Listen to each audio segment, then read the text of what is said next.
Good afternoon, everyone. So here we are again to talk about the next phase, which is the semi-final phase. This includes a recital and a Mozart piano concerto. They have, I think, 8 or 9 or perhaps even 10 concertos to choose from, and they really represent just about every way that Mozart wrote his piano concertos. There's a really great choice there. Yes. So we look forward to it. We were going to hear some Mozart this afternoon, so yes, both of us look forward to it very much. Yeah, there are worse things in life, don't you think, than listening to Mozart concerti all afternoon? Absolutely. It's going to be quite a treat, pleasure. So, there's a very interesting work which you listeners out there may be confused about. It's the first piece that everyone plays in the recital. It's called Scrabble. What's the name of the conductor? It's Bargielski, Uh-huh. which I was, to me, it was quite intriguing as to how many different ways this piece can play. I haven't seen the score of the music, and so I was kind of shocked by how the different interpretations were taken by each pianist, because every performance was vastly different, tempo-wise, style, character. So yeah, well, I was sent how you were supposed to put this together, and I must say I really couldn't make head nor tail of it. I mean, it basically depends partly on chance, partly on invention, partly on improvisation, partly on composition. So every Scrabble sounds different. wow, I see. I didn't know any of this, and so That's why it's called Scrabble, I suppose. I guess, yeah. Yes. I mean, it was, to me, like I said, it was quite shocking. I was like, I have to see the music. I'm going to go track down the score just to out of interest to take a look. But some of the contestants used the music. Yes. Some of them didn't. Which actually I don't mind at all, because I don't really know if it's a memory thing or a statement, but there are pianists out there who believe that playing with the score is quite natural. And it wasn't until Liszt. I mean, before, playing with the score was kind of mandatory. Playing from memory was seen as kind of arrogant, until Liszt came along and changed that for yes for all pianists. So, well, Svetlana Andreeva came up trumps again, of course. Of course. I mean, I think her Scrabble was fabulous, but we're not going to listen to that. Oh, yes, we are. And we're going to listen to a little bit of it. Yes, we are. Yes, we are. Yes, that's right. So let's listen to a little of this curious half-composed work, you might say.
She's a very interesting creature, is Andreeva.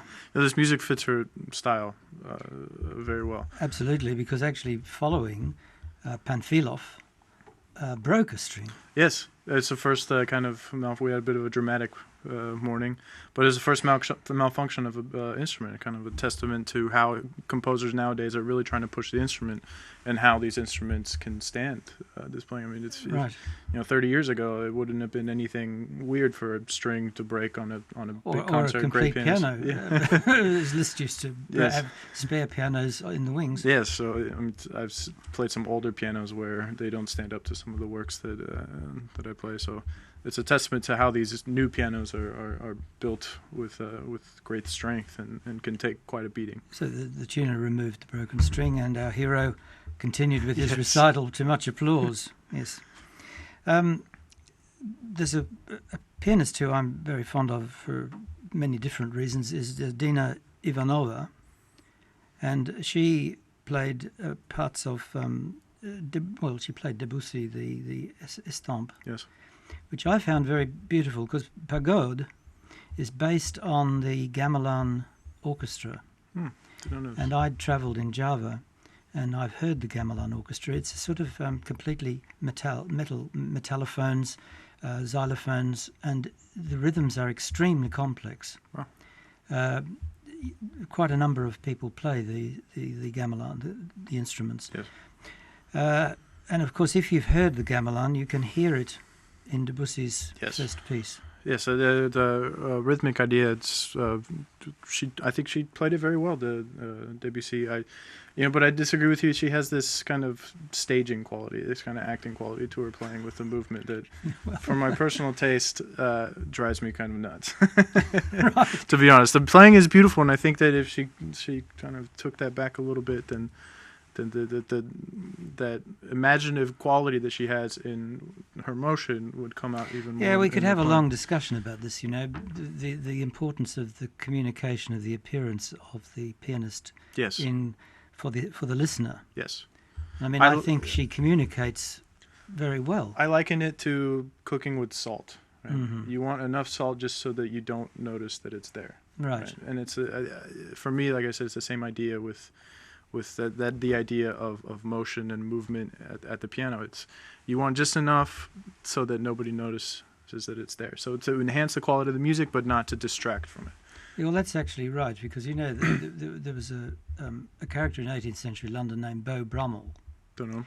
and Beau Brummel basically changed the direction of sartorial elegance for men. And he said a man should dress so that he is very well dressed, but nobody should ever comment on this. Exactly. Right? So Exactly. that's the exact idea. But the music by itself is tremendous. I think. Well, shall we listen to a little of her playing of the Petrushka? Yes.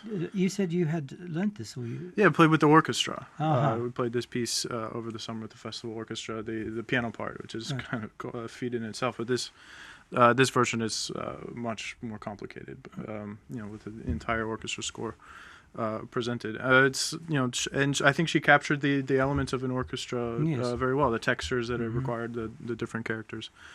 Okay, shall we listen to that then? Yes. Fine.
Yes, I mean, looking, the concert grand is so enormous, isn't it? You've got this little person at the end sort of thing. Incredible. We're going to talk a little bit about Messiaen. Messiaen's one of my really great favourite composers. Yeah, very innovative and one of these progressive composers. And he wrote much of his piano music for his wife, Yvonne Loriot. And she was a really spectacular pianist. And the Vin Regard it appears the title appears as a religious piece, but of course he integrated a lot of bird song into this work. I mean, much of Messiaen is permeated with the songs of birds, and he travelled all over the world collecting bird song from many different countries. Oh wow, that's one thing I didn't know. I can attest to the kind of the theoretical nature of the music. There's the progressive idea using set theory, using mathematics to compose music. So we study that extensively in conservatory. But I didn't know about the bird song. There's extra musical ideas in this music. Yes. So once again, we're talking about Svetlana Andreeva, who embodies this characteristic of what I imagine as a progressive pianist. With I mean, first of all, her ideas are on point, but then her embodiment on stage is her entire character always kind of searching for something new to introduce to the audience. A thought occurred to me that really she's someone who appears to have been born into the modern idiom rather than a person who's more at home with the 19th century repertoire and moves into the modern. I would say even go beyond modern. I would say even into the future. She kind of has. But it invested the Beethoven she played, because it was Opus 111 and was wonderful. Yes, and that's that's a testament to her just her quality as a musician and a pianist to be able to master work. That was Opus 111 is one of his one of his latest works. I think he wrote it along with the Diabelli Variations and some bagatelles towards the end of his life. All right, well, let's listen to a little of the Messiaen. That'd be nice to hear.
I wouldn't like you to think that we listen to this music over breakfast in the morning or late in the evening. No. But, just to end up with, there was a really great jazz idiomatic piece by Kapustin. Yes, I think there's something to be said of a Russian composition in the style of American jazz. But it was really, and Xiao Yu, is it Xiao Yu? Yes, Xiao Yu. He played this. I mean, I thought I was listening to Oscar Peterson sometimes, Well, that composition is very much in that style. But he has, you've got, what was it? Duke Ellington said, "It don't mean a thing if it ain't got that exactly, swing." Right? Yes. And he has. Yes, I believe, he kind of, once again, we go back to that, what I was talking about, that kind of superfluous motion. Drives me absolutely crazy. Like I said, we could talk about this all day. But the music, like I said, first of all, just one of Kapustin's better compositions. Okay. We've heard a little bit of Kapustin in the earlier rounds. But this piece really stands out. It's gaining a lot of popularity, and for my American ears, it was absolutely quite a treat. Well, so. I'll stay very still while we watch it.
enjoyed it immensely. Yeah, a little bit of dessert, for, Yeah, for the absolutely. morning performance. So we'll be able to report on the Mozart tomorrow. Yes. And I look forward very much to seeing that. Yes, me Okay. as well. Bye, everybody.